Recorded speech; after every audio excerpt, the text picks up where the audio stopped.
okay? Okay.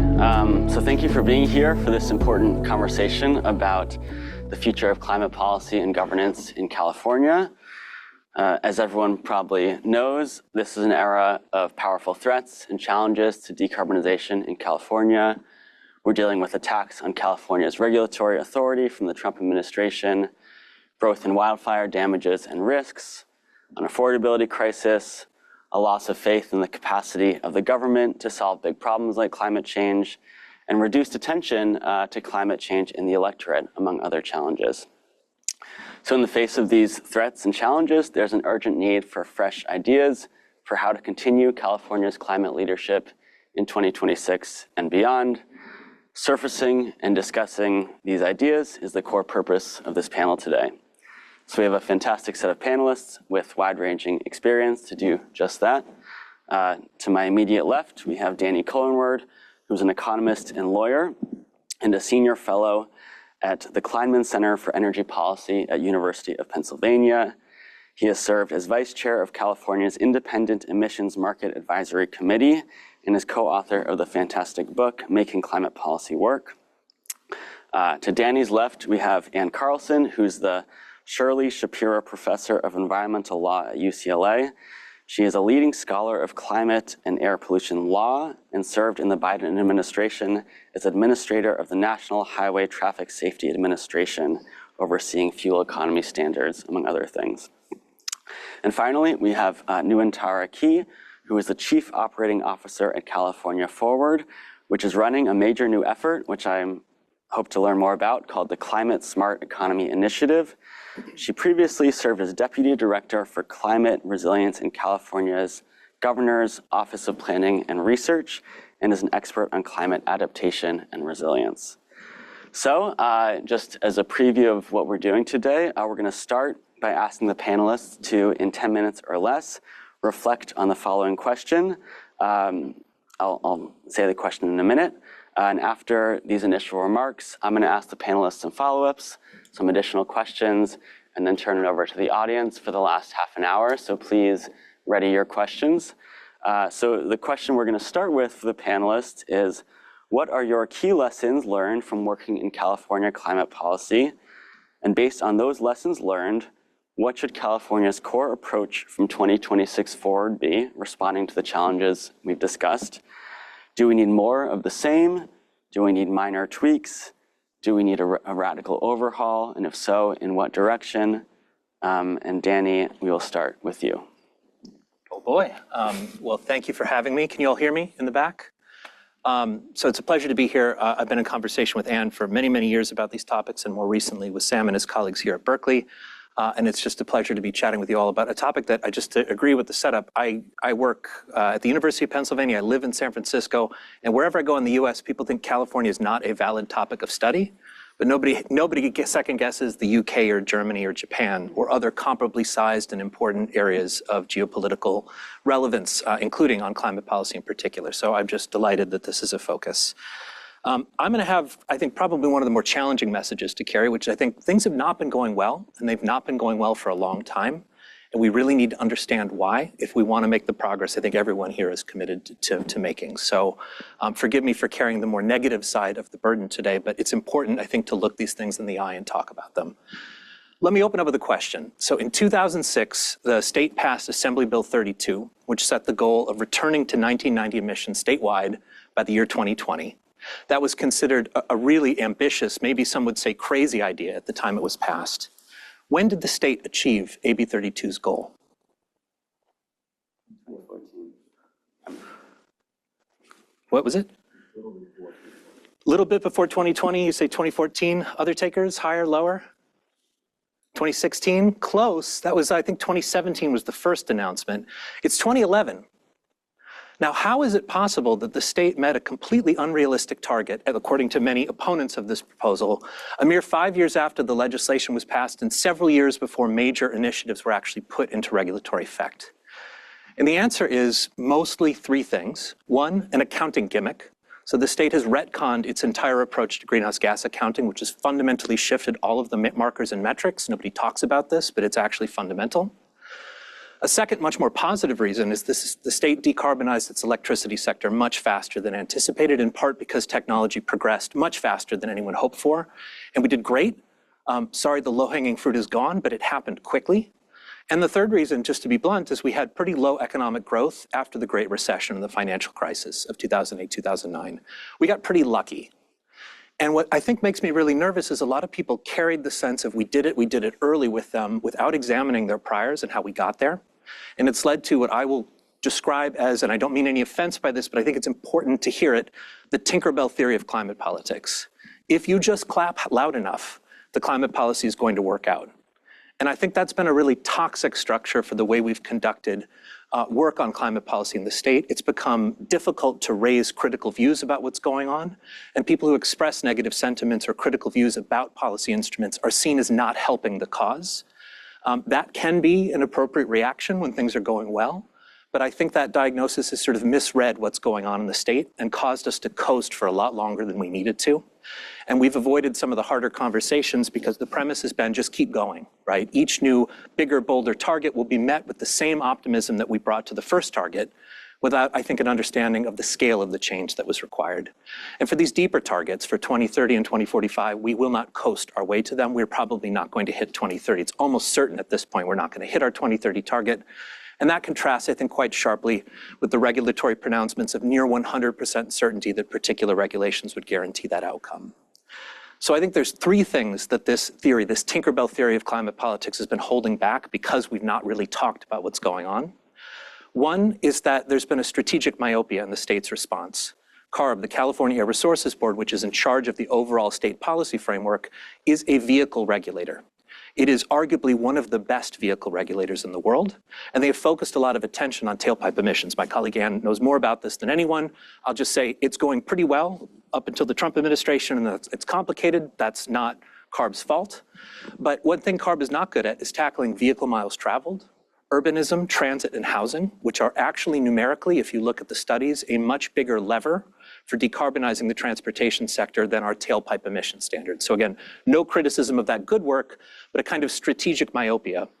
Air pollution regulators are really good at end-of-pipe solutions, like zero-emission vehicles, like appliance standards to get off of gas in buildings, but they are not the engines of urban transformation. They are not the engines of industrial transformation, at least not on their own. A second problem is that we've developed a culture, I think, of regulatory capture that has gone largely unnoticed in the state. It involves a revolving door of senior staff members leaving the government regulator, joining the industries that are regulated. Many of those industries have become rent-seeking bodies that basically capture billions of dollars a year in subsidies that I think are completely mistargeted by any neutral academic perspective. We are spending more on biofuel subsidies than we are on electric vehicle subsidies. And I think that's a crazy thing to say when there's almost complete scientific consensus at this point that biofuels don't work very well, and quite a few people who say they're actually strictly worse than fossil fuels. And I think that view is carrying the day in the scientific conversation, but it's not carrying the view in terms of how dollars get spent in the state. And a third and final related reason things have been challenging is that this strategic myopia, this regulatory capture problem, has led to misdirection. And I think something we need to recognize is no air pollution regulator could possibly be in charge of all of these problems and succeed on its own.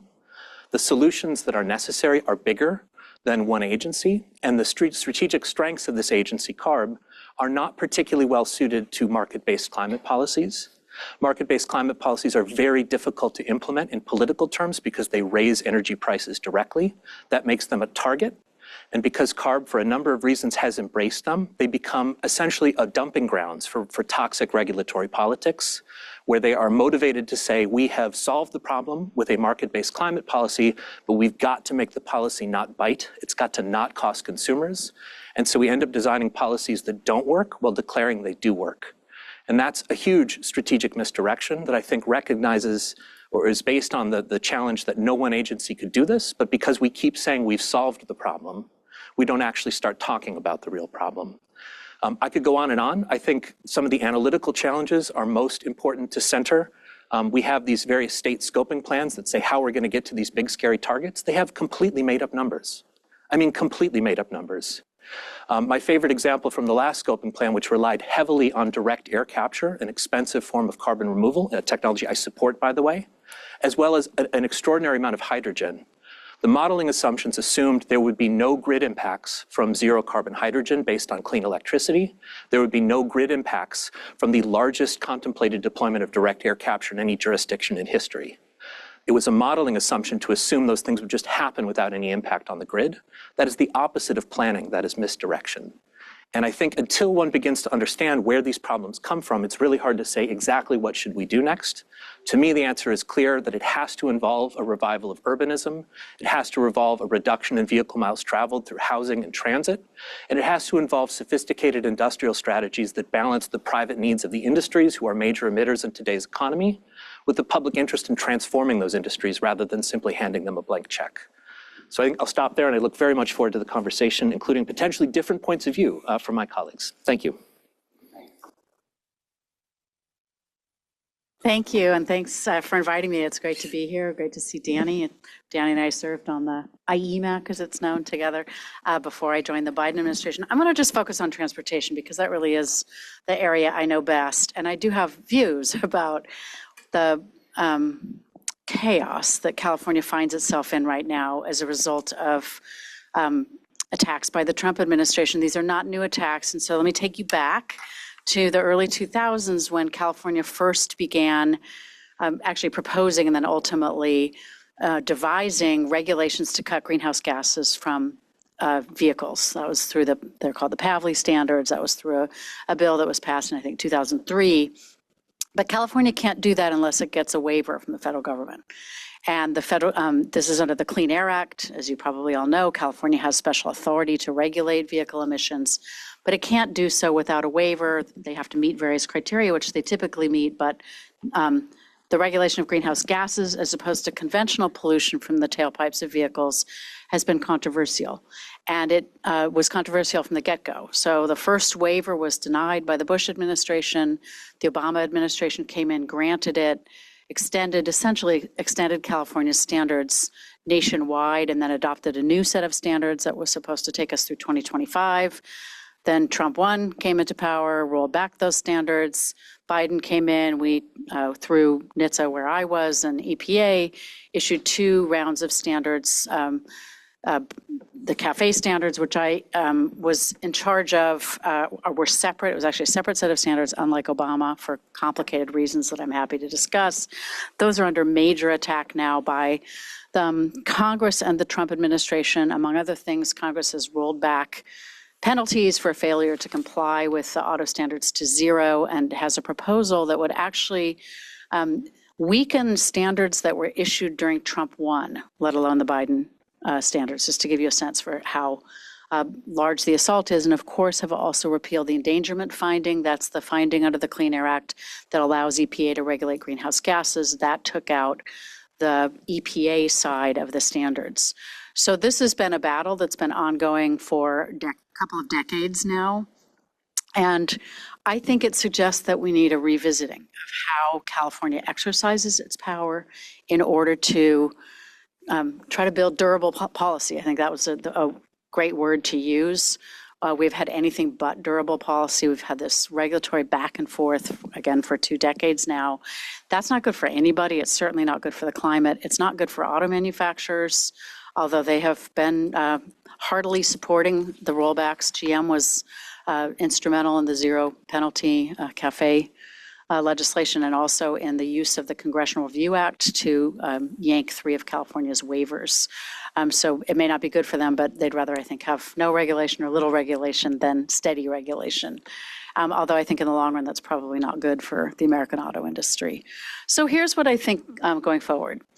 California continues to have at least 2 air districts, and likely more with the tightening of an ozone standard, that are out of compliance with the Clean Air Act. Of course, my hometown of Southern California is an extreme non-attainment zone for ozone.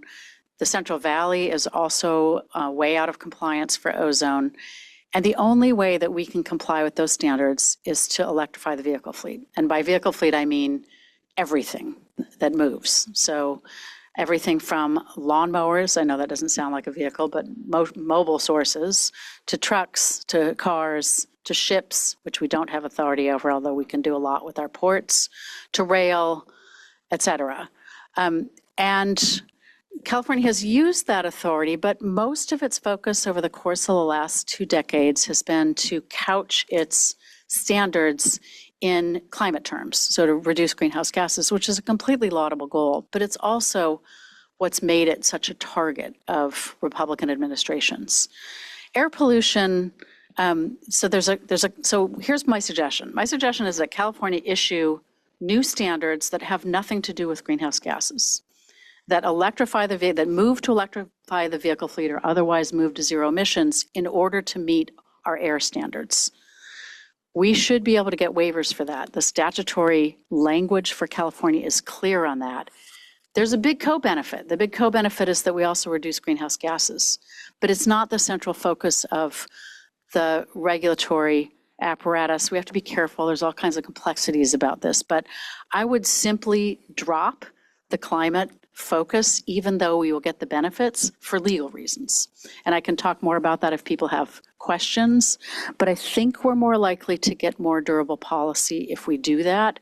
We're certainly more likely to withstand any kind of legal challenges, which are a problem for California because the central argument from Republican administrations is that California lacks the authority to regulate greenhouse gases from automobiles. We need it for air pollution purposes. We, as I said, continue to be out of compliance with ozone standards. That will get worse with higher temperatures because ozone pollution gets worse as temperatures increase. And we can kind of have our cake and eat it too if we move in that direction. I'll say one more thing, which is a little bit less California-centric, but I think is really important, and that is at the federal level, since really about 2007, we've had these combined EPA, NHTSA regulations, GHG regulations from EPA, fuel economy regulations from NHTSA. The CAFE standard statute is outdated and for many reasons doesn't work very well anymore. Among other things, the agency cannot take electric vehicles into account at setting the standards, which has made it really like you're operating in a lack of reality in doing that. And EPA, of course, is under major attack for trying to issue greenhouse gases. So I think another thing that must happen in the event that there is an administration that comes back that cares about climate policy, together with a Congress that is presumably going to be interested in doing something about climate policy, we need statutory reform.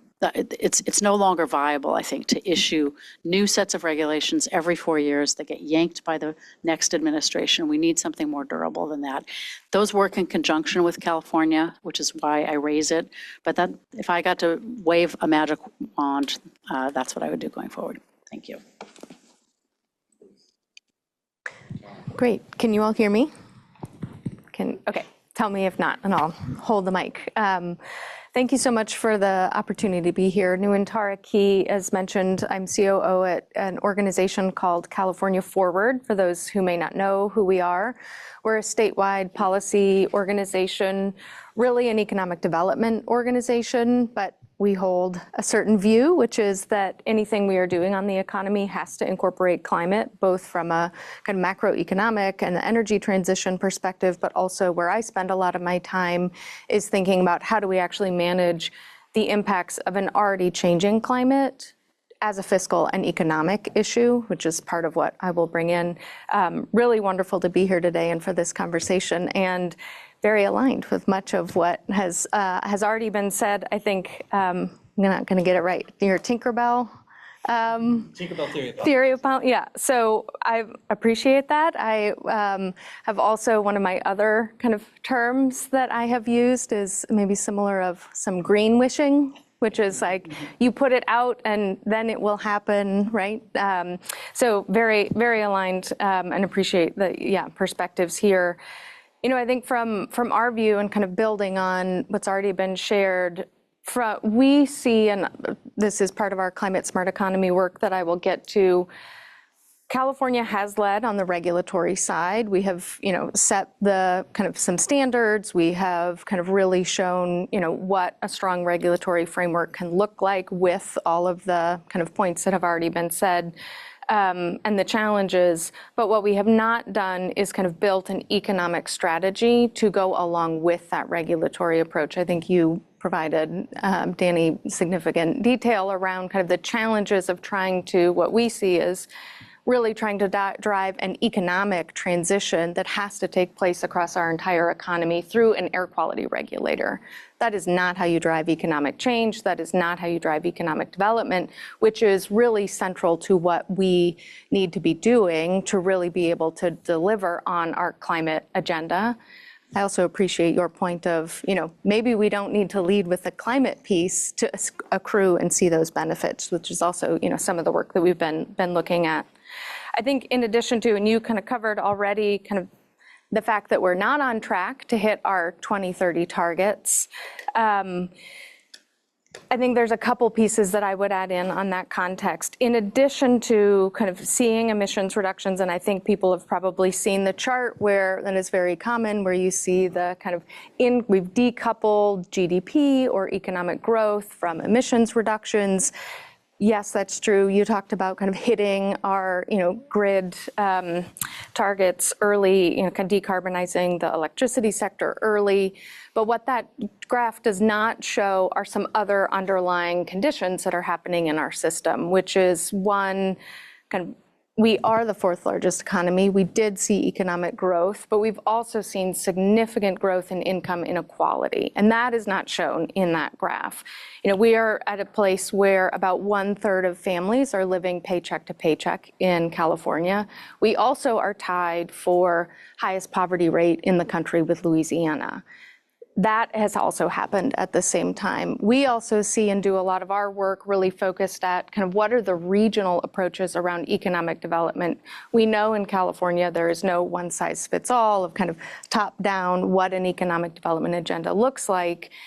And we are seeing significant kind of regional variation in income inequality, in income disparity as well, where we're seeing pretty significantly that our rural and inland communities that also face air quality issues, attainment issues, are also being left behind economically. We've seen wage growth in coastal communities, coastal regions, but cost of living increases and incomes decline in inland areas as well. So those are important pieces that we think are really foundational to kind of understanding where do we need to go, because we hold that, to deliver on a climate agenda that both reduces emissions, but also gets us to our broader energy transition that we need, and manages climate as a fiscal and economic issue, has to be coupled with a recognition that we need real economic development and an economic strategy that can grow incomes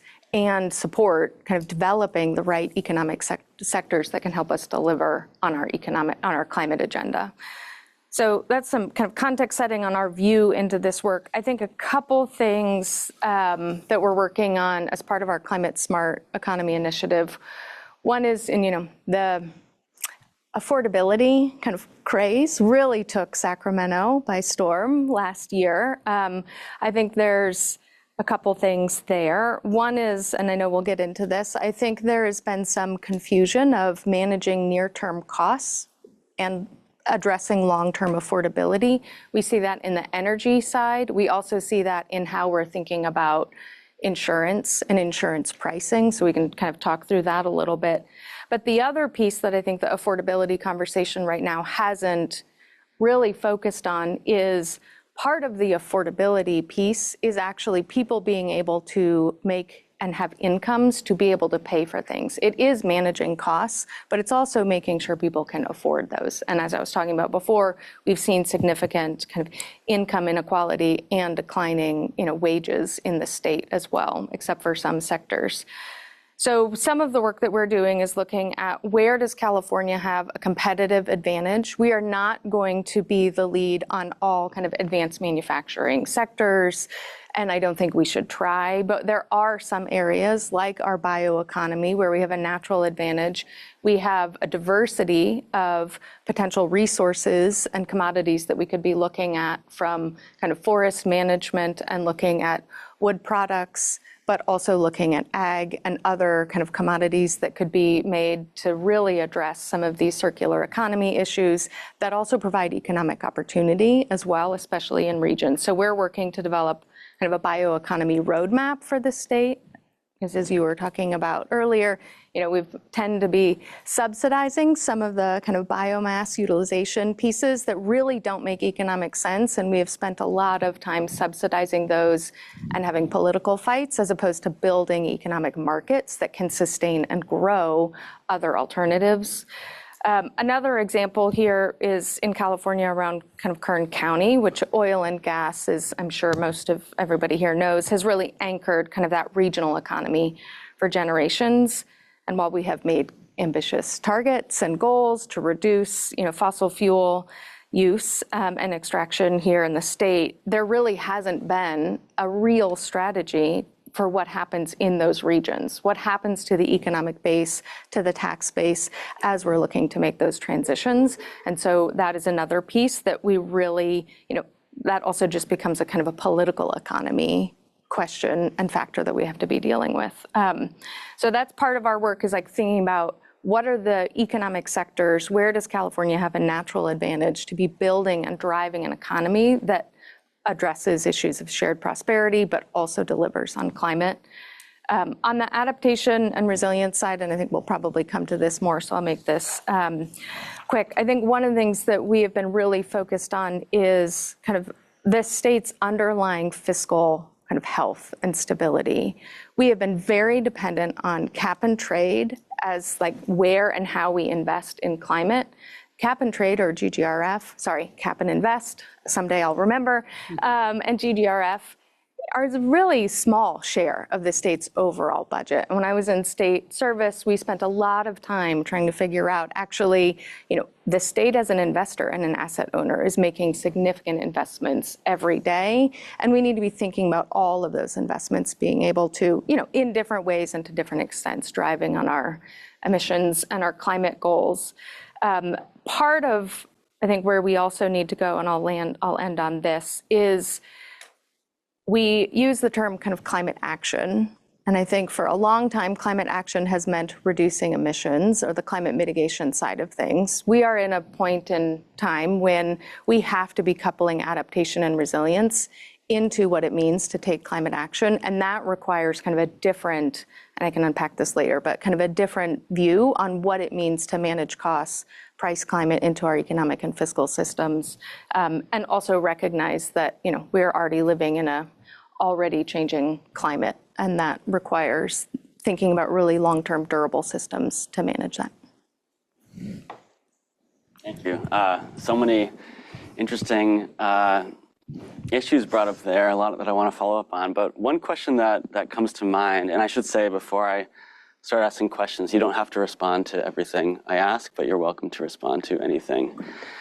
So one thing that comes to mind before we get into kind of new policies that we need to layer on is the extent to which there are existing policies on the books that make it hard for us to do the type of transition that we need. And one that comes to mind is the absolute nominal greenhouse gas reduction targets. We have to hit, what's the target? 40% under 1990 levels by 2030.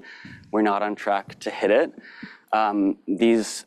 Does having these rigid targets make it hard to trade off between the different things we need to be doing in the California economy? Should these be tied to population? Should we have nominal targets that don't account for what the federal government's doing that's making it harder to meet these targets? So yeah, to what extent should California continue to rely on targets, or should we have a more flexible approach? So it's a good question, and it reminds me a lot of some of the debates around how the international climate negotiations work. So the model that didn't work was the Kyoto model, where everybody got in a room, picked targets, and went home, and nobody followed their targets. Turns out that's not a particularly good way to get complicated action going. And the Paris Agreement, the current paradigm we're under, has many flaws, but it takes an opposite approach, where it says basically countries bring your actions to the negotiating table, quantify your own approach rather than the negotiate it and go home. And I think we're kind of torn between two things here. I'm sure back in the day, and I imagine colleagues who were working on this, like for example, Mary Nichols at your institute, if we didn't have a hard target under AB 32, it would have been hard to get going. I imagine that's how many people would view that. And that resonates with me. I take a different perspective than the way you articulated it, because I don't think we've ever actually seriously pursued any of the other targets. It's all been vaporware. So if it was a hard target and we were optimizing around climate and not doing a good job with resilience or regional development, I get your point. But I don't think we've actually been seriously addressing these topics. And so I think, there's this big issue about how do you fail well in climate. We're failing right now at our state's target. And I think it would be very bad if a reaction to say, get rid of all targets, stop doing everything, nothing will ever work. I think it would be much better if we could say, what are we actually willing to do? And out of a serious conversation about what we're willing to do, where do we think that's going to get us, and track that and see if we can do a little bit better. Rather than picking arbitrary targets that are beyond our current level of ambition, which I hate to say, but I think they kind of currently are. And I will be working to raise ambition up to that point. But just to give you a specific example, right now the state is negotiating I'm going to call it cap and trade. It was supposed to be renamed cap and invest. There will be no investment dollars under this program the way it's being designed. We currently have a carbon price. It's around $30 a ton. Nobody wants it to get much higher than that today. It could go way over 100 in the near future if you tighten this policy up to do what we say we want to do on paper. Nobody wants to do that. So they're bending over backwards to make it look as though we're delivering on our climate goals without actually implementing the program that way. That's a bad way to build durable coalitions. It would be much better to figure out what's the zone we're trying to aim for, what is something we can all live with, lock that in for a period of time, and build momentum around that.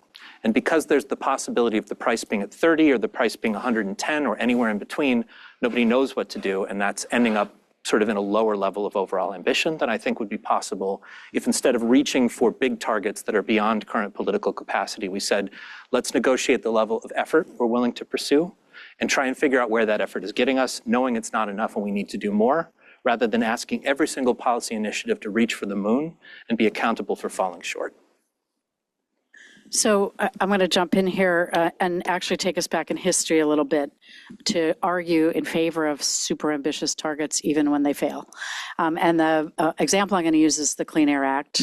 In 1970, Congress passed unbelievably ambitious goals for ambient air quality overall, but in particular for vehicle emissions. By 1975, manufacturers had to cut emissions by 90% for most of the pollutants and 1976 for another pollutant. And we failed.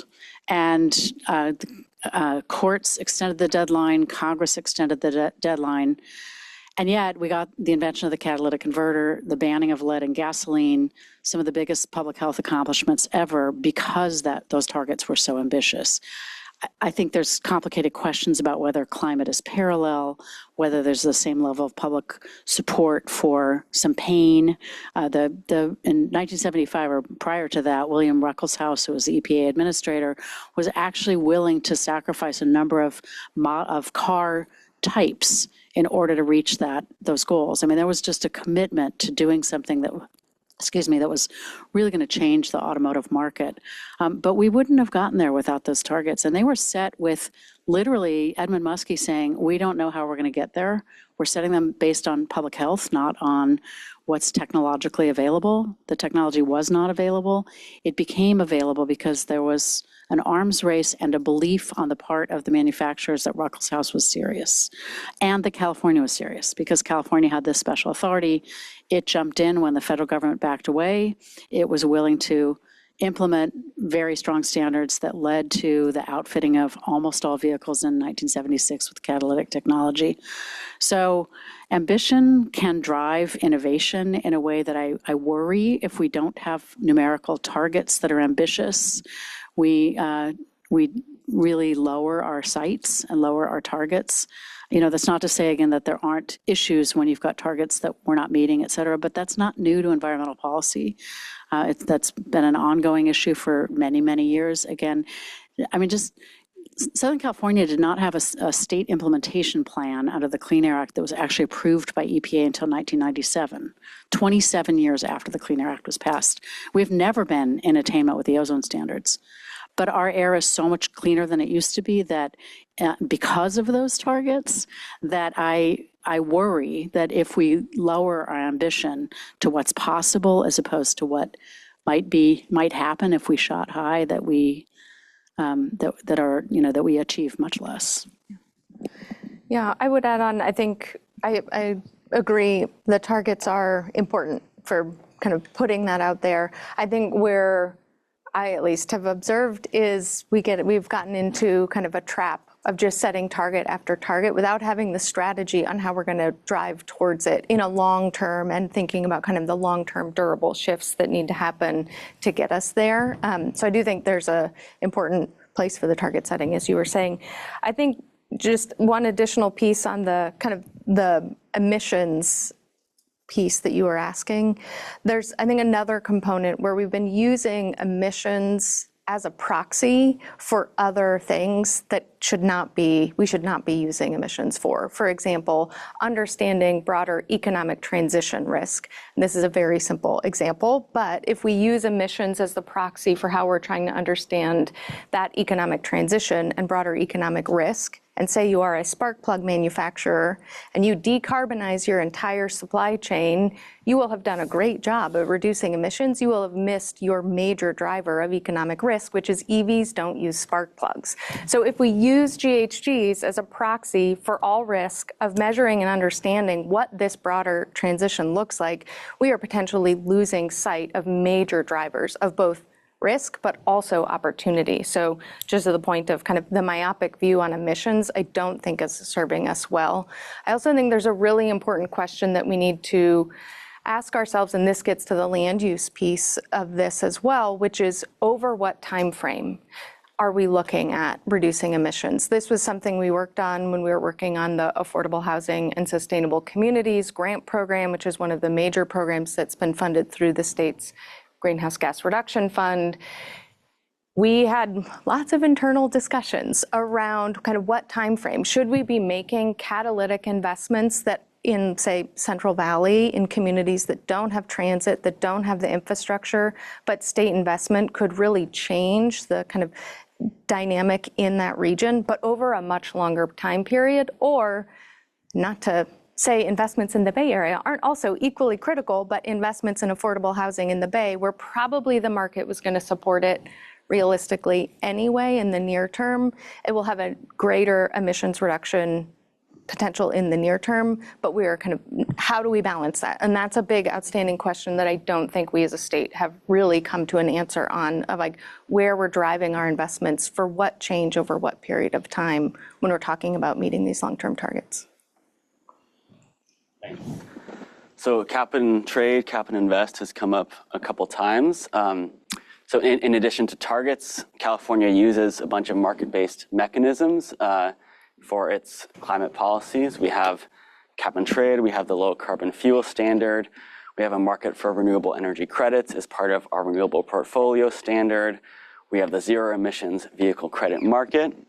So these market-based policies have come under criticism from environmental justice advocates, arguing that they don't promote equity, from economists like Danny, arguing that they get chopped up in all these carve-outs because of the political realities of trying to pass this stuff, by affordability advocates. So should California be rethinking its reliance on market-based mechanisms to deliver our climate policies and thinking about alternatives, or should we be doubling down on these market-based policies? You're the market guy. It's a curse, but I'm very happy to follow others. No, you go and then I'll follow. So, it's a broad question because I think as you pointed out, there are kind of markets everywhere. And I think we need to be really careful in our criticisms, and I try to be careful in my criticisms. Some of our markets are not working well at all, and I think we need to have those conversations. So I would say the low carbon fuel standard is sending 3/4 of the revenue, billions of dollars a year, to biofuels that make the climate worse. That's not a successful climate policy. That's an industrial strategy for biorefiners and the oil industry that locks people into high consumer costs so they don't want to do the other climate actions. It's like the worst of all possible worlds all in one place. We need to seriously rethink that whole policy from the ground up if we want to have it to support the electrification work that is the primary impetus of California's decarbonization strategy for vehicles. And again, land use, I think, is the much bigger issue there. But if we're going to work on fuels and vehicles, it needs to be oriented around electrification and not on economic subsidies to biofuel refiners. On cap and trade, I mean, look, I wrote a book about this a couple of years ago. I mean, we're running into all of the classic problems that every single program has ever run into, which is that people don't like the high consumer price impacts. And so we are stuck pretending we want to do something with it without actually doing the things we want to do with it. We need to figure out what lane we want to be in there and recognize that that instrument is not going to get us to our ambitious numerical targets, build some sort of durable sense of what we're trying to do there, and move forward. The concern I have is that, and this is something legislators did not appreciate last year when the program was being renegotiated, CARB is basically proposing a multi-billion-dollar blank check primarily to the oil industry that says you can have a bunch of extra allowances to do whatever you want if you tell us what it is you've done after you get them. That's not industrial policy, right? That's a blank check subsidy. And that's being done, that's being proposed because the refinery industry has the state over a barrel. If another refinery closes down, we'll have a massive fuel crisis on top of a war, and whoever is governor will be kicked out of office for that. It's a terrible political situation. And I really worry that we are not being judicious with the meager resources we've gotten out of that program in the past. You've highlighted how important some of those investments are. The proposal that's on the table right now will shrink the greenhouse gas reduction fund down to high-speed rail, basically, and not a lot else. And that is, I would argue, not the way to do catalytic and transformative investments. It's not that we don't want to make these investments in our heavy industries. We do. But you want there to be some element of public accountability and strategy rather than a blank check. And that's, to me, a market gone wrong. And I wouldn't lodge those criticisms at the way our electricity markets work today. That's another complicated subject, but it's not like there's something intrinsically wrong about the way those markets are working. It's when the politics get in the way and either point the money funnel at stuff that doesn't work, that's the low carbon fuel standard, or the politics are so toxic because of our refinery situation and the crisis we have there, that basically that's driving the political economy of the market design rather than the long-term investment prognosis that I think we all think is maybe the most important view from the state right now. Thank you. So let me talk a little bit about vehicle credits. And it's hard to do this in the absence of talking about federal policy because I think they're all intertwined with each other. So we have a situation where Tesla has made extraordinary amounts of money off of credits in all the combined markets, including Europe. About a third of its revenue comes from credits. Rivian and Lucid are heavily dependent on those credits, and Lucid just laid off a bunch of people. And I think the demise of the federal standards and the California authority is really hurting those companies. I am glad, despite what's the book about Musk? It was a great title. Musk is, it was the subtitle. A Guide for the Perplexed. A Guide for the Perplexed. All right, the Perplexed. The good side is that, Tesla invented basically a commercially viable electric vehicle, and it did so largely because of credits, and that's a big positive. It is also the case that General Motors over the past 5 years has complied with EPA GHG standards and increased its emissions. How does it do that? It does that because it buys credits from companies like Tesla. Something seems perverse about that, and something seems wrong about that. So those markets also have problems. They have resulted in the development of some amazing electric vehicle technology. But is that great policy? I don't know. I mean, I certainly think that given that the state we're in with basically no federal climate policy and little ability of California to regulate, that this is an opportunity to re-examine some of those questions about how we calculate what a credit is worth for an electric vehicle, how we calculate whether a vehicle that is electric but that is powered by electricity that comes from non-renewable sources should be measured for purposes of compliance and so forth. So there are a lot of big questions that might make some of these markets make more sense. On the other hand, they have resulted in some real good. And so it's a complicated question, as many of these are. Okay. So Nuantara raised the question earlier about revenues for all of the investments we want to make. In climate policy circles in California, we hear a lot about the need to make polluters pay, to raise more revenues from the private sector. At the same time, we need private sector investment to finance and build the clean energy infrastructure we need. We still are reliant on private sector refineries to produce the gasoline that most Californians still use for transportation. So can California have its cake and eat it too when it comes to private industry, raising the revenue we need, enacting the regulations we want to regulate? Or do we need to take the trade-offs with respect to private industry more seriously? And we'll start with Nuantara. Yeah, I think For this question, I would start maybe with a little bit of context, as you were saying, kind of around the state's kind of budget and budget volatility, kind of stepping back a second, because I think it's really important context for this conversation, which is we have in California one of the more but volatile state budgets in the country. We are very dependent on capital gains and income tax to the tune of, the top 1% of earners cover more than 50% of the state's general fund, which, which means we also have a very progressive tax structure, which means we do a lot of wealth distribution, which, is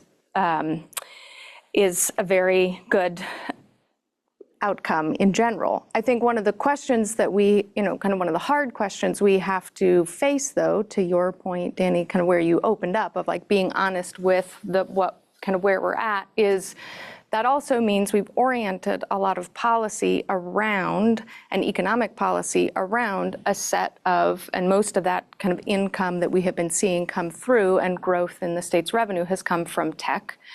And so we've also oriented our kind of state policy around economic kind of policy in support of tech as well. That is just, a reality of the system that we have. And I think it is important to recognize that that budget volatility is part of the challenge that we face in this broader conversation, because we need to be thinking about how are we building more durable long-term revenue streams to make the sustained investment in both the sectors and industries that we want to grow, but also in kind of subsidizing some of the transition and or risk reduction that we need to across the state.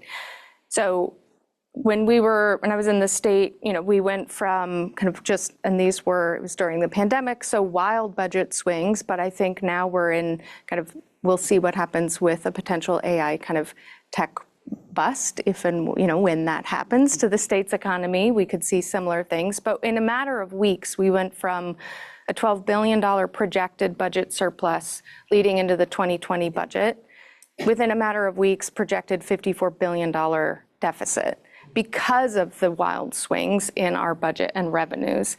We saw that quickly turn around because turns out people who are wealthy and made a lot of money in capital gains made a lot of money during the pandemic. And then we were in a place where we had record revenues, followed by another year of wild swings down. And what I think is important in that last swing down that we saw is many of the investments in the long-term risk reduction, resilience and adaptation, but also in kind of some of these long-term energy transition investments also were cut, which means we just keep going into this boom and bust cycle. You've talked a bit about GGRF kind of facing similar issues around revenue. And then, on the resilience side, we're also very dependent on bond funding. And we have a similar kind of boom and bust cycle of like making investments in natural infrastructure, natural systems, and resilience because we're dependent on bonds. So I would just argue overall, as a state, we need to be thinking about diversifying our economy, building in and building additional sectors that can provide additional kind of more stable revenue generation potential and economic diversification, if we're going to even kind of get to your question around kind of how are we actually thinking about revenue for the energy transition that we need. It needs to be in context of this broader volatility that we face. So I guess it always sticks in my craw when affordability issues turn to recommendations that we cut environmental protection, right? I think that's implicit in what you're saying. If we're not going to make polluters pay because they can't afford to pay, then what are we doing?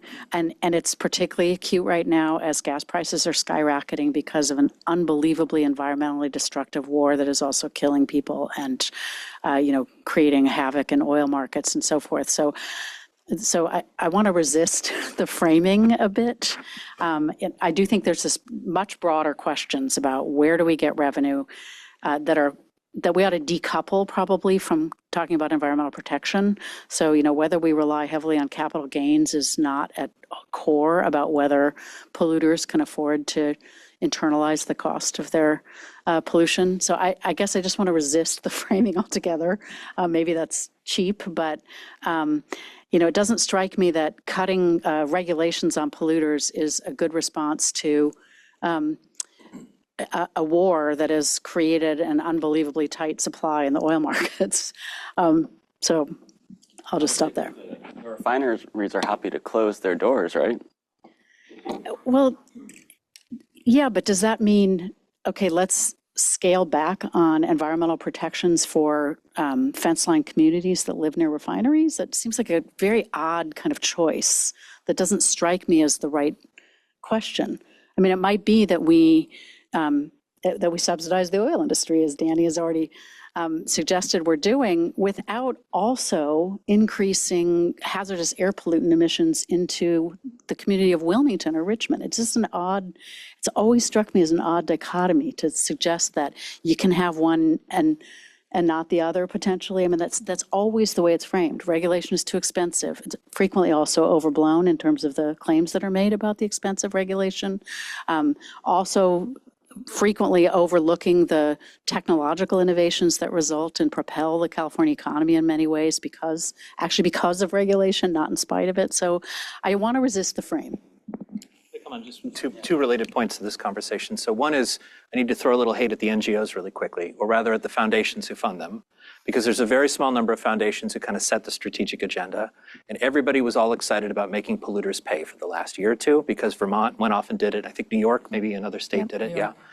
And we could have a conversation about that whole line of legal thinking, but everybody thought that was what was really exciting. And a bunch of the NGOs focused on that instead of the cap and trade negotiations, which I find really ironic because cap and trade is literally a program that makes polluters pay. And if we could have put more muscle into making that slightly stronger and got another $1 billion a year, that's an example of a potentially more sustainable, durable, revenue source that complements the volatility you've so thoughtfully exercised. And Ann, I agree with many of your points. I would say it actually kind of cuts in another direction, which is that one of the reasons the refiners have the state over a barrel politically is because we have bespoke fuel standards, and we worked just completely as hard as we can to keep imports from coming in as a form of protectionism for the refiners who are still here. And I'm not suggesting we should allow all imports all the time because that would wreak, I think, some local economic havoc if it's done in the wrong way. But we are quickly approaching the point where the ability of a single refinery to say, I'll shut down if you don't give me $1 billion is distorting all of our politics. And that is also a point at which you could start to say, we could start importing some fuel from some other places, all of those scary places that in the cap and trade negotiations, the same refiners say, if you don't give me $1 billion in free allowances, Singapore will eat our lunch and they'll export the same products we make here at home. So just to put to this framing, you said rejecting the framing, some of the regulation is actually protectionism for the incumbent fossil industries, and it cuts both ways when you look at it that way. Can I add one more piece to that? I think, and I appreciate you bringing up the Vermont, New York examples, I think, and also kind of the focus over this last year. I think there's also different ways to think about and structure polluter pay strategies. And I would just add on the piece that I think over this last year, there's been a lot of focus on using kind of legal mechanisms to sue oil and gas after the fact that candidly are going to make trial lawyers a lot of money. And some of the analysis that I saw that would allow insurers to subrogate oil and gas, maybe 17 cents to the dollar would ever go to kind of a wildfire victim after the fact. And so I do think there's also some honesty we need to kind of throw into this of like, what are the right mechanisms to have accountability, but making sure that then we actually are getting the funding from that where we want it to go. So it's my. So affordability has come up a couple times, and I want to bring it up again before we move to the audience. So as people I'm sure know, California has some of the highest electricity rates in the country, some of the highest gas prices. When it comes to electricity, that not only is regressive, but it also makes it harder to electrify, makes it less economical to electrify, which is bad for the climate as well. So now that there's this renewed focus on costs, how does that kind of change the game when it comes to California climate policy? Should we be thinking about things a little bit differently now that affordability is probably a more salient issue in energy policy than climate itself? Yeah, I mean, I would go back to one of the points that I kind of raised at the top, and maybe just add on that I don't think the affordability argument warrants us rolling back our environmental or climate ambition. And I do think climate has been used as a bit of a kind of a punching bag in the affordability conversation. So I will just be clear that I do not think that, we should be, from a long-term kind of fiscal, economic kind of stability perspective, we should not be rolling back our climate agenda in the name of affordability. And I think this goes a little bit to the piece that we need to kind of tease out, what are we doing to manage near-term costs? Because people do face real affordability issues in California, and they have one wallet that they are paying, a share of their wallet and their, income on a whole lot of things that are very expensive: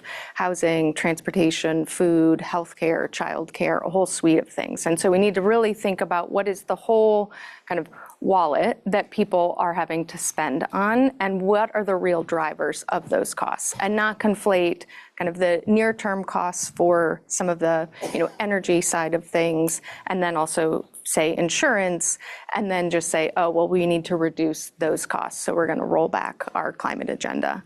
On the insurance side, one of the things that I think is important for this conversation is, one, part of the driver for increased utility costs and energy costs is utility spend on wildfire, to the tune of nearly $10 billion spent on grid upgrades, wildfire reduction, fuels management, undergrounding, a whole suite of things. Part of that conversation is around the liability that utilities face when they cause a wildfire. And so part of that investment that they have been making is really managing towards their liability risk, not necessarily the real wildfire or climate risk of the system. So I think that is an important thing that we need to be talking about. There's a lot of focus right now in Sacramento on this, coming out of Senate Bill 254 last year, and some work that has been done to kind of think about where are there ways to kind of manage to climate risk, not just liability risk on the utility side. But that has been one of the main drivers, which gets to this point of, I don't think we can separate the energy transition and our emissions reductions, kind of climate mitigation strategy, from what we need to be doing on adaptation and resilience. We've spent a long time, decades, kind of keeping them as two kind of bifurcated conversations, when in reality they're not, because we need to think about the long-term resilience of these energy investments. Last quick thing, just on the insurance piece specifically, I think we also need to treat that insurance very differently and think about it very differently than we do energy rates, because they obviously are very different. But if we subsidize or do price suppression on insurance, we're not allowing it to actually be an economic incentive. What we need is insurance to be able to actually price the real risk and cost of climate. And then we need to subsidize the risk reduction to actually drive down that risk. Right now, I think we are conflating subsidizing and keeping insurance costs low, which I think is exactly the wrong thing we need to be doing. So I'll leave it there. Well, so just to come in on that, I think I agree with a lot of what you said, and just to put it maybe in a slightly different frame, we're kind of funding a lot of these things the wrong way. Yeah. And that's by historical accident in a lot of cases. Right. And I need to bring it back to the thing that I think really crushes the state, which is Proposition 13 and Proposition 26. Yeah. The fact that we have supermajority constraints on how you raise funding through quote unquote taxation, as that word is defined in the Constitution, means that a simple majority of the legislature can't do normal fiscal budget operations. And for almost everything you just said right there, you were saying align the incentives, change the liability structure, change how things get paid for. Like half of the clunkiness in the state is downstream from the fact that you have to create these weird regulatory programs to justify things with a simple regulatory vote, with a simple majority vote. And I think we really need to confront that head on, because to rebalance the scale of these efforts, and it's not $1 billion a year, it's many tens of billions in a lot of these issue areas, It's going to require fiscal flows that are currently not possible to attain a supermajority on under any realistic scenario, not because it's bad policy, but because it's easy to veto and block a supermajority effort. It's very rare to get those things through. And that is a direct result of the anti-tax right-wing political operation that's been alive since the 1970s and still looms large, I think, in many voters' minds. Prop 26, which essentially doubled down on Prop 13, was passed in 2011. And I think people really need to take a square aim at this as one of the central dysfunctions of the state's political system. Half of our clunkiness really does come from it. And if we can bring that back into focus, many of the issues you talk about, which seem almost impossible, become feasible all of a sudden. And the great example is wildfire costs. I mean, utility rates need to come down so that we can encourage fuel switching. A big reason that they're high is, as you said, their utilities are managing toward a liability rather than the true risk preference. If you change the liability structure, great. But ultimately, you're going to need public dollars to address those costs. You cannot raise them through the tax base today under any realistic political scenario as a result of that supermajority constraint. I would just add that trying to actually change Prop 13 or Prop 26 might be as difficult as trying to figure out how to restructure, insurance incentives. I mean, it's so baked into our political system. It might be harder. Maybe we could get a split roll. That hasn't gone anywhere. I mean, it's just so extraordinarily entrenched, and it's so dysfunctional and such a huge cause of a lot of these problems, and it's really hard to do anything about it. I will say the first case I worked on out of law school challenged the constitutionality of Prop 13, and we lost 8-1 in the Supreme Court. So we did try a different avenue. So I want to circle back to kind of where we started, which is with the California Air Resources Board, or CARB. CARB is widely seen as one of the most sophisticated climate regulators in the world. At the same time, it's common in Sacramento to hear industry advocates and others bemoan how powerful and unaccountable CARB is. So broadly, is California too reliant on CARB for its climate policy making? And if so, kind of what can we put in CARB's place to still meet the targets or meet the goals we want to meet while having a kind of maybe more holistic regulatory structure? So I will start with something that Danny said, which is that CARB is the most sophisticated regulator of vehicle emissions in the world, and we should not touch that authority. They're extraordinary. They have extraordinary staff on both the climate and the air pollution side. And they're a good air pollution regulator. They're phenomenal. I mean, the accomplishments in California are nothing short of incredible.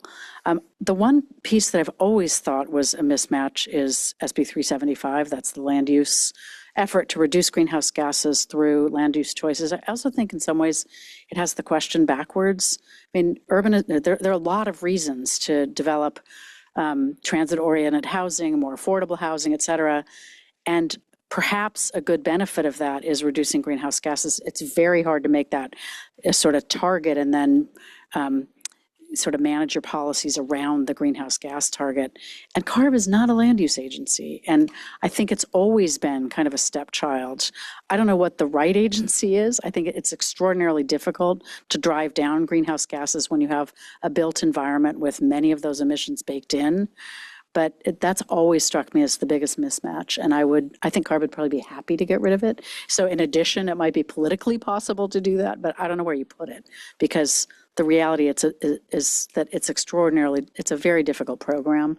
It is hard to drive down emissions that way. So I'm not sure it's agency choice so much as policy design combined with the physical reality of the way the built environment has developed over the course of the last 100 years or more. Yeah, I would absolutely agree on that side. And I think there actually are some bills going through the session right now looking at SB 375 kind of reform and approaches. And this question of, okay, where does that live in state government is kind of a live question right now. I worked at the former Governor's Office of Planning and Research as the state kind of long-range planning kind of land use entity, now the Land Use and Climate Innovation Office. But I think, it's not a regulatory entity. I mean, there's some real constraints around kind of state land use authority that we also need to kind of figure out in this question, but totally agree. Similarly, I think we've also been asking CARB to do economic development through a side door as an air regulator. California is also one of the few states, or the only state that we know of, that actually doesn't have an economic development agency.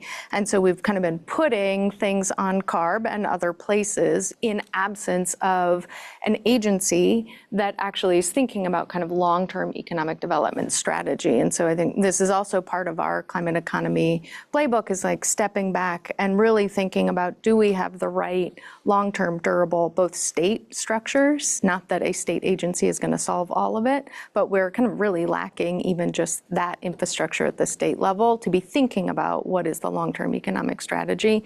So again, agree with you on kind of CARB's excellence on kind of a piece of it, but I think just asking one entity continue to do multiple things that it's not fit for purpose for isn't going to get us there.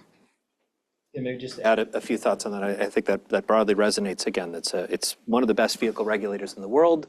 There's a clear role for that, but they're not doing energy policy, right? That's the other agencies right now. Yeah. Most of the progress has been on the grid. Mostly that's been the PUC and the CEC, the Energy Commission. And federal tax. And federal tax incentives, no question. And if you look at who's managing the refinery crisis, it's not CARB, it's the CEC. So I think we need to recognize we have sort of assigned a responsibility without a kind of capacity, and I want to recognize that's difficult for any agency that receives that kind of a mandate. So here's sympathy in that criticism. The part where I don't have any sympathy is the attitude toward the research community. Senior people at CARB routinely attack my colleagues, including my colleague here at UC Berkeley, Dr. Barbara Haya. And it's really extraordinary the extent to which individual hostility in public settings, combined with outright mendacity in the analytical documents where just things are completely false, and everybody just says, if you deviate from this, we will go after you, we will call your funders. It's an extraordinary problem that is closely related to the revolving door with the subsidy rent-seeking industries who are the current recipients of the market-based programs run through CARB. And I'm sympathetic to the broader challenge, but I think unless we have some accountability for the billions of dollars that flow through that agency right now, are they directed to the right places? And are they being managed with a culture of public service that's appropriate to the scale of the problem? I think until we solve those issues, we're not right-sizing the sort of right fit for CARB, recognizing that there's an area of excellence, particularly in vehicles where, I mean, Ann, you'd hopefully agree, if anybody lied about basic facts, you'd be dead in court. And you don't want that. And we're doing that on many of our other programs run at CARB, not in the vehicles arena where, again, nothing but praise for the efforts and the quality of the work. But on low carbon fuel standard, on cap and trade, it's extraordinary the lies that are coming from senior staff and the tolerance that many parts of the political system have given to that under the guise of, not to beat on anyone, but the Tinkerbell theory, right? If we just sort of clap harder at what they're doing, it'll work. And I think that's not working. So a huge part of this, I think, is finding the right places for the big problems we're throwing at people, recognizing if you threw all these problems at me, I wouldn't know what to do, right? I'm just as clueless as an individual, but you've got to start from a place of honesty, and I think that really needs to be centered in the conversation. Thanks. So with that, we'll turn it over to the audience. We have about a half hour. I would just ask that please ask only one question when you have your turn, and try to be concise and try to make sure that your question ends in a real question mark. So we're probably going to take a couple of questions at a time, and then the panelists can kind of decide what they want to respond to from what they've heard. And Diana is going to pass the mic around. So if you have a question, please raise your hand. I'm curious if you could touch a little bit on CEQA and how hard it is to build things in California. I think that's another aspect of California policy that I hear a lot of, is that renewable energy developers don't really want to build here because it's easier to build everywhere else. That was your purview, right? To some degree. Yeah, basically I want to ask the same stuff. Permitting is an issue in California. If we see the installed capacity of renewable energy, Texas is over California. And if we look at the federal level, this administration, they dare to reverse all the permitting regulation. They can go after the project already have the construction permit. But when the Democrats control the administration again, can they do something to streamline this, to counter what happened in these 4 years? Yeah.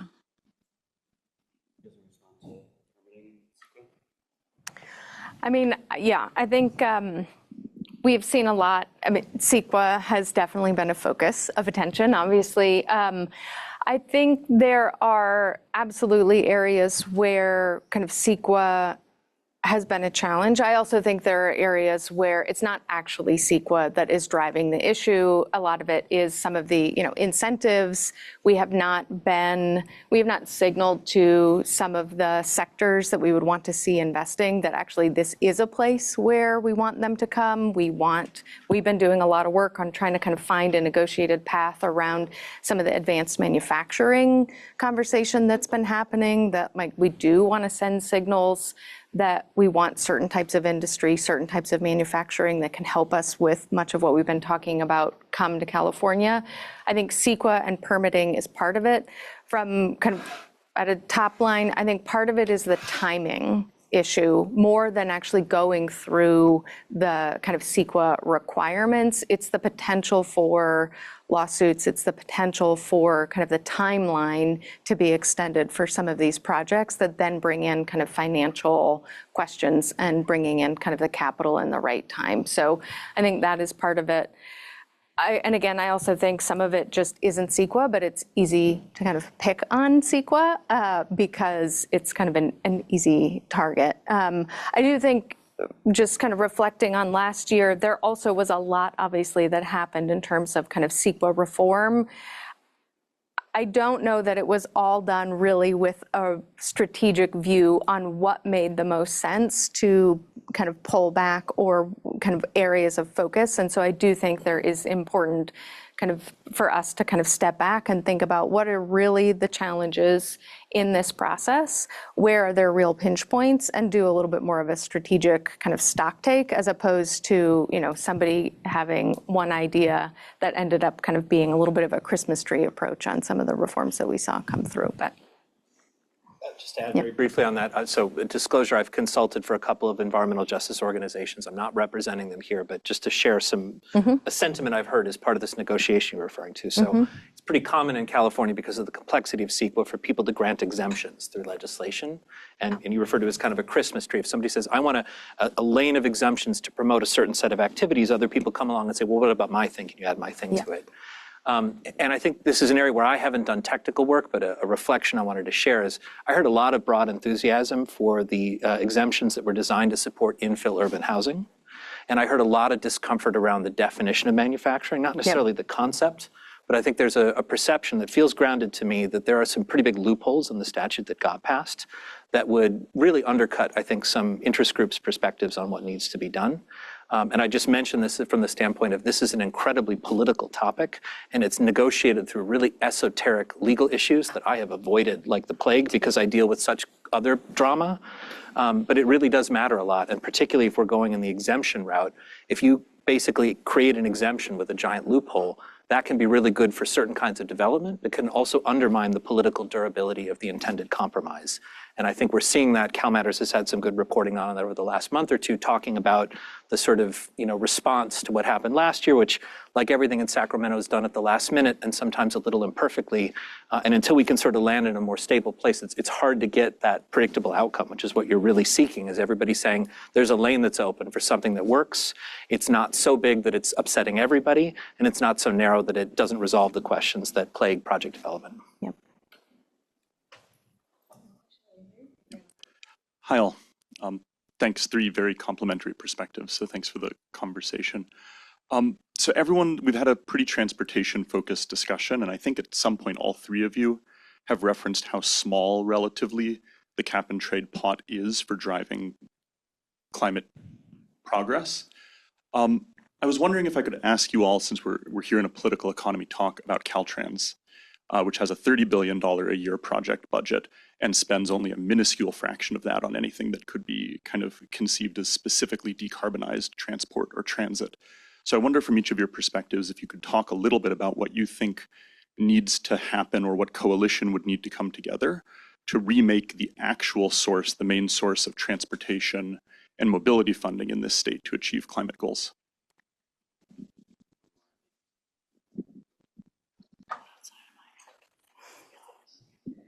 Yeah, I want to ask a question about more of the international dimension because California is not just a subnational actor in the U.S., it's also a global economic power.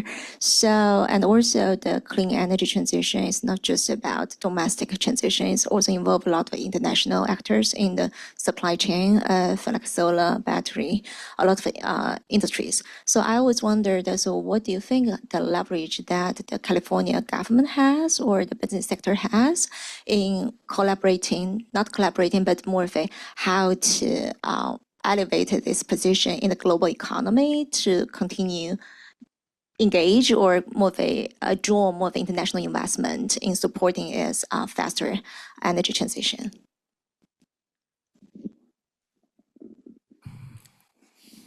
And thank you so much for the comments.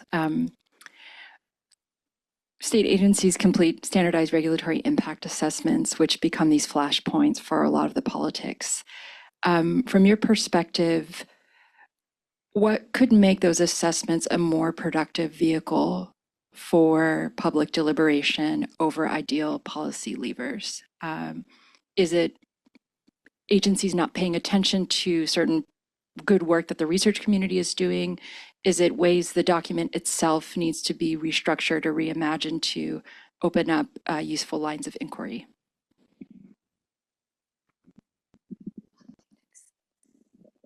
Let's just take those three then.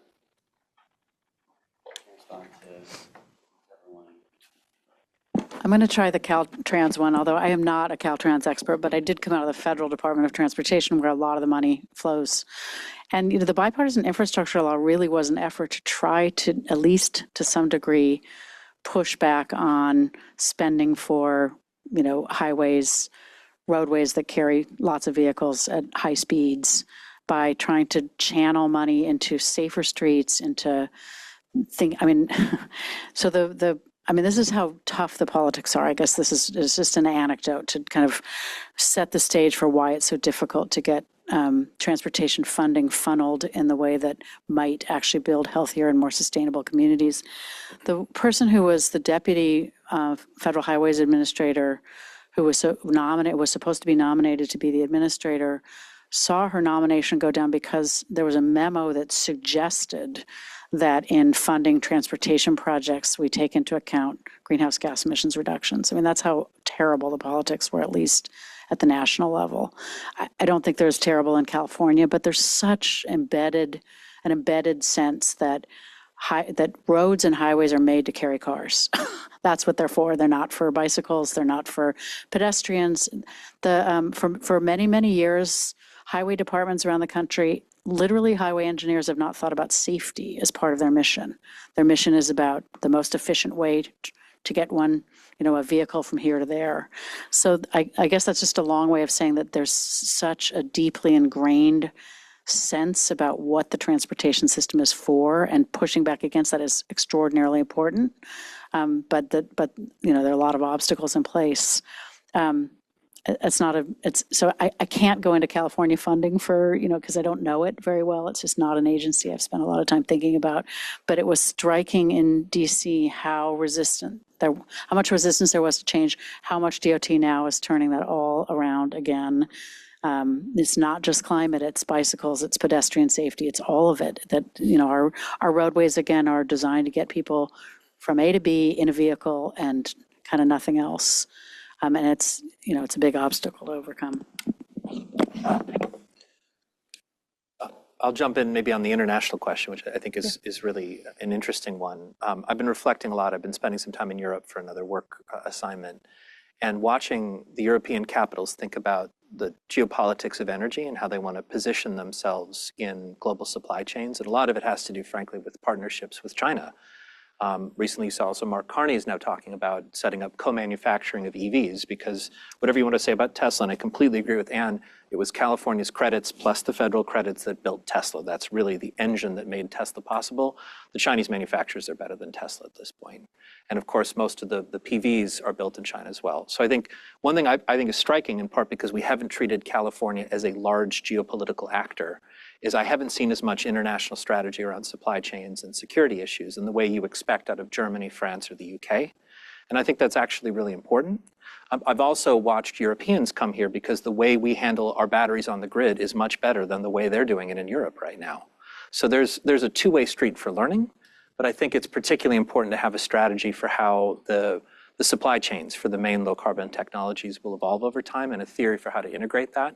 And I think one thing to keep an eye on as the US continues to operate in a protectionist mindset, which under the Biden administration for EVs was oriented around building high road, high labor standard production of EVs. That's all being destroyed. And one of the alternatives is going to be the import of superior, cheaper EVs. And whether or not those companies build up co-manufacturing in their large markets, as Mark Carney is pursuing in Canada and others are pursuing in their domestic jurisdiction. So I think this question is really interesting. I don't have an answer so much as to say we haven't been doing it, in part because we don't conceive of ourselves as a world actor in that way. And maybe we ought to be doing a little bit more of that. And I would just say in part because we can't. I mean, this is where being the fourth largest economy doesn't make us the fourth largest country. And we do operate in a system, a federalist system. We do have a president who sets foreign policy, a Congress that sets protectionist policies that California doesn't have control over. I don't know that California would behave differently, but I do think that it's naive to think that California is going to be able to operate like Canada or Germany, given constraints that come from an administration that is, not working in harmony with the state, but has a lot of power over it. Yeah. I would add one more kind of lens on the international kind of question, and this wasn't maybe exactly what you were getting at, but I think is another component, which is, I think there's also kind of a political cost to kind of our broader global climate agenda if California can't show progress on implementation here, because California has positioned itself as a global leader. We often talk about and hear, California's fourth largest economy, we're the leader on climate. And I think there's also some real risk that if we can't show that implementation is possible, it puts at risk kind of a broader global agenda on climate and will open up that agenda to even more attacks and potential political capital erosion. So it's a little bit different, but I do think it's another important piece why we're really focused on, we actually do need to get this right in California, even if we're only 1% of global emissions, even if, we are not a national kind of government, but there is a real important signal that we need to be able to send to the global community that implementation can happen. Although ironically, global advances in technology outside of the United States may help California meet climate goals ultimately. Yeah. So, we are not operating in a vacuum. Electric vehicles are the best example of that. At some point, we're going to start importing Chinese vehicles, or we're going to start co-manufacturing in order to bring in cheaper, high-quality EVs that people can afford. That's not going to come from our domestic manufacturers anytime soon, at least. And so it'll be interesting to see. I think it's an interplay that has changed rapidly as China has just bypassed everyone else in the manufacture of all sorts of green technology that is helping overall the globe, but that is putting U.S. dominance at risk.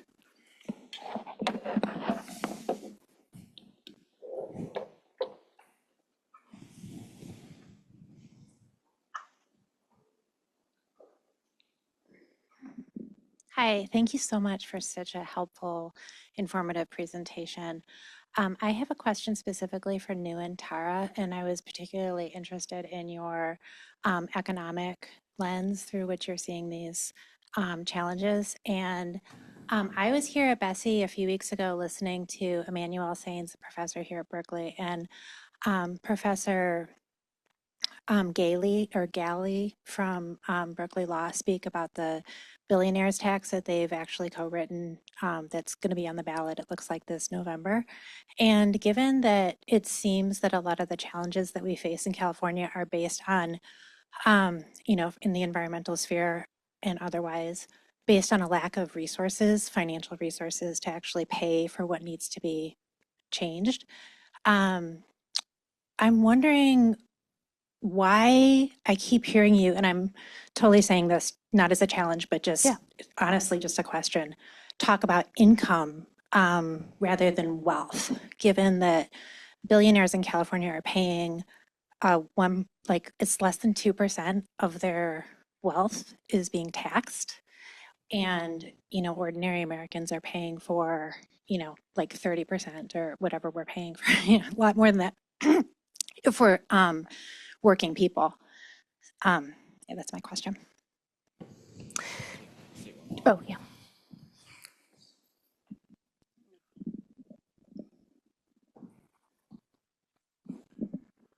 Hi, thank you for all these great insights. So I wonder, as you see it, what are the constraints on developing CARB as an actor for green economic development? So you really emphasize that it is an air pollution regulator. Are the constraints you see with its mandates, with the policy instruments available to it? Does it have to do with the expertise of the personnel, or is there something else going on? Great. Yeah. Yeah, I appreciate the question. And I think I appreciate also kind of the point you make around kind of wealth versus income, right? And I think this goes a little bit to kind of stepping back on building an economic agenda and economic development. I do think needs to incorporate bringing up the wages of a very large section of the population that does not already have accumulated wealth. And I think this goes to the point I was making before of we have kind of oriented our policies and economic growth policies around a sector, like smaller sections of the economy that have driven wealth accumulation. And I think we need to focus and orient on building in economic diversification, building in sectors that provide other income opportunities for people who don't have pathways to good paying, sustained kind of careers that can help build incomes. And so that has been kind of our focus there. I think the billionaire tax, kind of setting aside, view on that, I think that does continue kind of this path of kind of wealth distribution, which again is important if you have a progressive tax system, which we do, but it's not solving for that economic diversification piece. It is more of kind of taxing the wealthy to pay for and do kind of redistribution, which again is valuable and important, but doesn't solve that other economic development problem that we are facing. I also think there's a question just on the billionaire tax proposal as presented. It's one time. We continue in California to focus on one-time kind of shots into the system, not the long-term durable building economic base, building long-term revenues. And I think that is something that takes longer, is hard to do, but needs attention as well. And maybe just to jump in very briefly on that, as somebody who kind of likes that proposal, I'm a yes and, because I think what you're saying is we do need long-term stable revenue, and I don't hear that particular proposal as a solution to that problem. No. I like them both. But again, if you look at our state's fiscal structure, it's boom and bust every couple of years, and that's a bad condition for solving all of these problems that we also need to solve separate from, in addition to that kind of a proposal. So that's just my 2 cents, but just to put that in context. So to your question, it's not an issue of mandate. CARB has a mandate to kind of do literally anything it wants to solve the climate problem. I think that mandate is challenging because some of those problems are too big for any one person to solve, particularly in isolation. And you mentioned the land use and the VMT targets for the counties.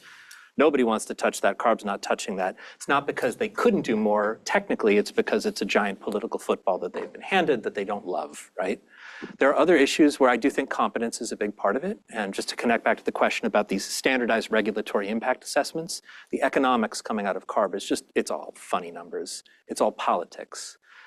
Sometimes I perceive that that's politically manipulated rather than incoherent, but I see a lot of things I would describe as more incoherent than politically manipulated.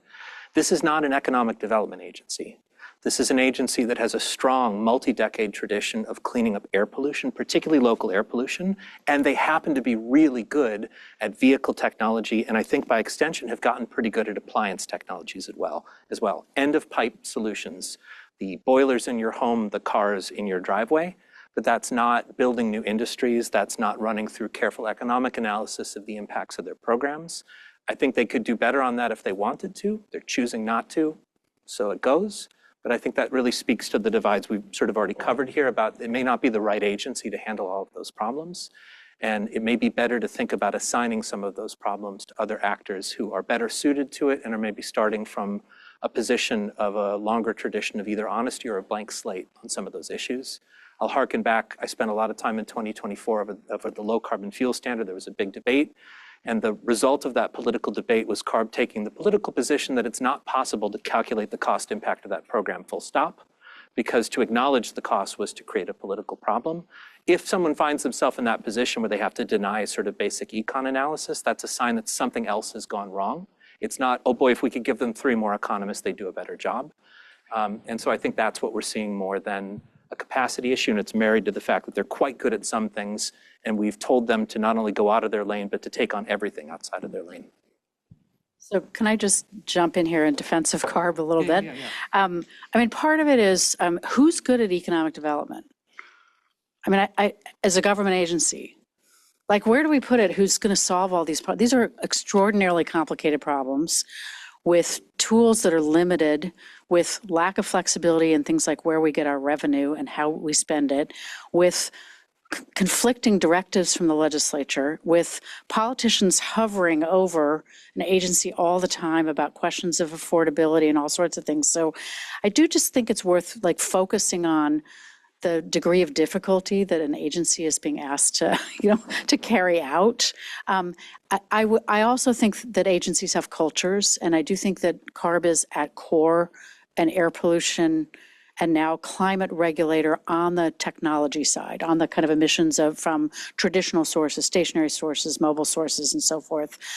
And lopping on all these additional responsibilities without fundamentally taking into account who the agency is actually potentially problematic.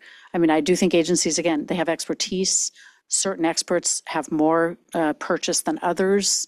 I suspect that at CARB, and I'm not an insider at CARB, although I've worked with them over the years, I think there's a lot of engineering talent that appropriately gets recognized. I think there's probably a lot less recognition for somebody who's a land use specialist. That's not where the agency comes from. So I think these questions are really, really hard. And part of it is that what they're being asked to do is beyond the scope, to me, of potentially any state agency. I mean, it might be great to create an economic development agency. Wouldn't surprise me if 15 years down the road, you'd think, well, what have they accomplished and how have they actually channeled the California economy in ways that are different, except potentially on the margins? I mean, these are hard questions, and I think we should acknowledge that. On that note, that brings us to time. Let's thank our amazing panelists.